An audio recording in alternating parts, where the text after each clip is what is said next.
Salut à tous, aujourd'hui on parle de l'importance d'avoir un processus de négociation fiable.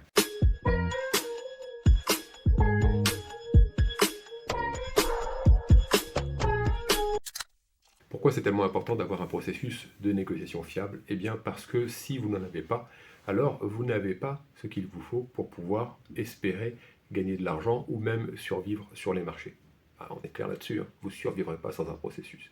Si à chaque fois vous prenez des décisions, c'est au doigt mouillé, ou bien parce que vous sentez quelque chose ou vous croyez quelque chose, vous êtes foutu.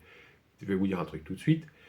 À partir du moment où vous pensez qu'avec le bon sens, vous allez vous en sortir, moi je vous le dis, le bon sens sur les marchés provoquera toujours votre ruine. Il n'y a pas à tortiller.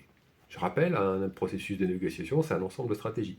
Il vous faut des stratégies pour contrôler le risque en permanence, il vous faut des stratégies pour savoir quand rentrer et quand sortir, avec gain et avec perte, et puis il vous faut également des stratégies pour gérer vos positions. Le processus est très important pour une raison très simple, c'est que c'est lui qui vous dit, en fonction de la phase de marché, si c'est opportun d'y aller, parce que toutes les conditions sont remplies, parce que vous avez une bonne probabilité de réussir votre opération, ou bien justement parce que, à l'inverse, les conditions ne sont pas remplies et qu'il vaut mieux rien faire. Le processus de négociation, c'est lui le boss, c'est pas vous. C'est lui qui décide ce que vous devez faire en toutes circonstances. C'est un ensemble de règles, un bon processus.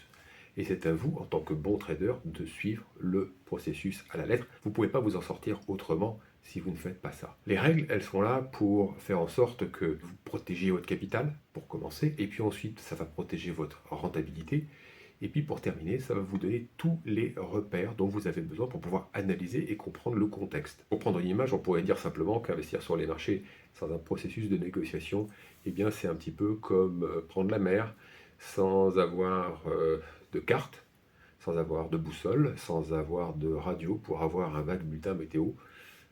C'est possible, hein, mais c'est quand même assez peu probable de s'en sortir sans bobo, surtout s'il y a gros temps. Votre processus de négociation, prenez-le comme votre boussole, votre carte. C'est grâce à ça que vous allez pouvoir vous en sortir. Et puis quand je parle de s'en sortir, je ne parle pas juste de survivre, je parle aussi de gagner de l'argent. Parce que sinon, ça ne sert à rien d'aller sur les marchés. Autant rester sur la plage, non? Si je ne vous l'ai pas déjà dit, eh bien je vous l'apprends. Le poids des produits dérivés dans les échanges quotidiens est considérable. 2 tiers des échanges, c'est des produits dérivés, et 1 tiers seulement des actions. Et avec les produits dérivés viennent les contraintes, au premier rang desquelles l'effet de levier, qui va obliger les opérateurs à agir beaucoup plus rapidement qu'avant, beaucoup plus de réactivité. Les marchés bougent en fonction des nouvelles, en fonction des statistiques. Et les opérateurs doivent bouger, puisque en fait, les marchés, c'est les opérateurs. À partir du moment où vous avez beaucoup de personnes qui sont obligées d'agir sur la contrainte à cause d'une nouvelle et au fait que leur position est plutôt en train de se faire déglinguer, et ben vous avez des gens qui agissent sous la contrainte. Et il y a quand même des choses assez bizarres, non? Vous l'avez peut-être déjà constaté, vous avez des bonnes nouvelles et le marché baisse, vous avez des mauvaises nouvelles, le marché monte, et puis quand vous avez des bonnes nouvelles, il monte aussi, et puis quand vous en avez des mauvaises, il baisse aussi. Comment s'y retrouver? Et encore, là, je ne vous parle même pas des actions où vous vous retrouvez avec un double risque. Un risque qui est lié au marché, dans son ensemble, et puis un risque qui est lié directement à la société. Quand le marché monte fortement, vous avez des sociétés qui baissent, parce que les résultats sont mauvais, les attentes sont mauvaises. Mais quand le marché baisse, même les très belles sociétés se cassent la gueule. Donc vous comprenez pourquoi je vous parle d'un océan d'incertitude, parce que c'est vraiment ça.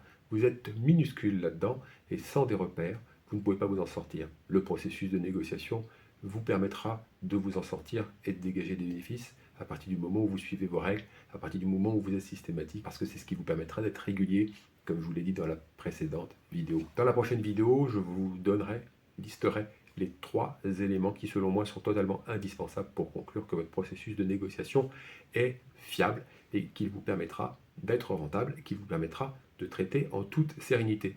Donc, ça me fait penser à un truc. Activez les notifications, c'est peut-être pas idiot, de manière à être prévenu. Et puis abonnez-vous si jamais ce n'est pas encore le cas, parce que je fais une vidéo toutes les semaines. Maintenant, j'ai pris le rythme et j'essaye de vous en apporter un maximum. Voilà, d'ici là, restez prudents, évidemment. N'allez pas sur les marchés la fleur au fusil, comme je le dis à chaque fois, sinon vous perdrez toutes vos économies. Ciao.